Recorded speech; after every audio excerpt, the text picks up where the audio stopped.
ताशेरे जे आहेत ते उभाटावरती मांडलेले आहेत, याबाबत आपण काय नेमकी माहिती आपल्याला आली? हे भारतीय न्यायव्यवस्था ही कुणाच्याही बाजूनी नाही आहे. भारतीय न्यायव्यवस्था ही कुणासाठी काम करत नाही, हे सर्वश्रुत आहे. परंतु कोर्टामध्ये आपल्या वकिलामार्फत आपणच सुनावणी पुढे ढकलण्याची विनंती करायची, वेळ मागायची आणि आपली बाजू लंगडी आहे, आपण हरणार आहे हे माहीत आहे. परंतु लोकांसमोर कोर्टाच्या भूमिकेबद्दल संभ्रम निर्माण करण्याचं काम UBTचे नेते करत असतात. त्यामुळे आज सुप्रीम कोर्टाने UBTची खरी भूमिका लोकांसमोर आणलेली आहे. सर, संजय राऊत यांनी एक ट्विट केलेली आहे, ज्या ट्विटमधून युवकांचा अपमान केला असं युवा सैनिकांच्या वतीने सांगण्यात येतं आणि त्या विरोधात आंदोलनं देखील झालेली आहेत. आपण कसं बघता या ट्विटकडे? नाही, काय ट्विट केलं त्यांनी ट्विट असं केलेलं आहे की देशांमध्ये जे काही तरुण आहेत हे भरकटलेले आहेत आणि मंद आहेत. कदाचित आदित्य ठाकरे यांच्या संदर्भात त्यांना ते वक्तव्य करायचं असेल, कारण त्यांच्यासमोर सध्या ते तरुण नेते म्हणून त्यांचे नेते संजय राऊतांचे नेते म्हणून ते काम करत असतात. कदाचित आदित्य ठाकरेंसंदर्भात त्यांनी वक्तव्य केलं असेल.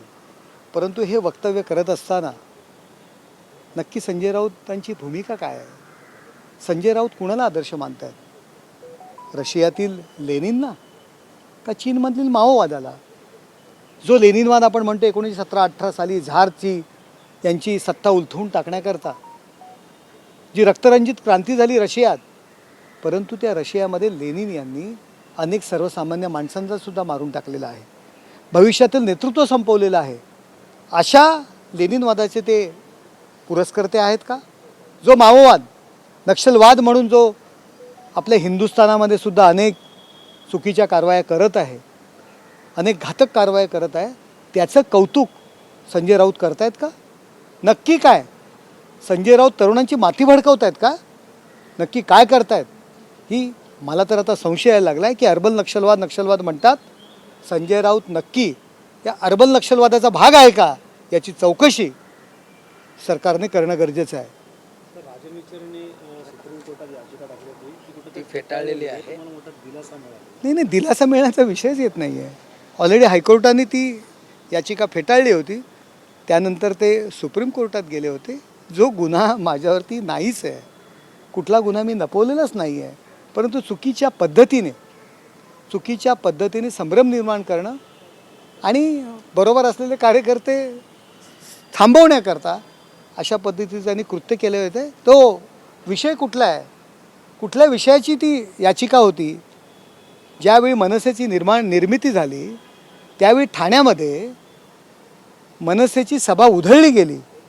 हे काम हा बाळासाहेबांचा आदेश होता आणि ती सभा उधळण्यामध्ये नरेश मस्केचा हात आहे आणि त्याच्यामध्ये त्यांना शिक्षा झाली होती.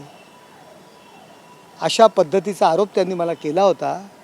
पक्षाकरता अनेक गोष्टी ह्या नरेश मस्केंनी सहन केलेल्या आहेत, पक्षाचा आदेश मानलेला आहे आणि आदेशावर कृत्य केली आहेत नाही आहेत ठाण्यातील जनतेला माहिती आहे. परंतु स्वतःची कातडी वाचवण्याकरता अशा पद्धतीचा जो आरोप माझ्यावर केला होता, हायकोर्टाने सुद्धा त्यांची याचिका खारिज केली होती आणि सुप्रीम कोर्टाने पण आज केलेली आहे. त्यामुळे दिलासा कसला? दिलासाचा विषयच येत नाही आहे. राजन विचारे यांची सगळीकडे हार होते. लोकसभेत हार झाली, विधानसभेत हार झाली, नगरसेवकाला हार झाली, आता कोर्टात पण हार झाली. हार नावाचा हार त्यांना घालणं गरजेचं आहे.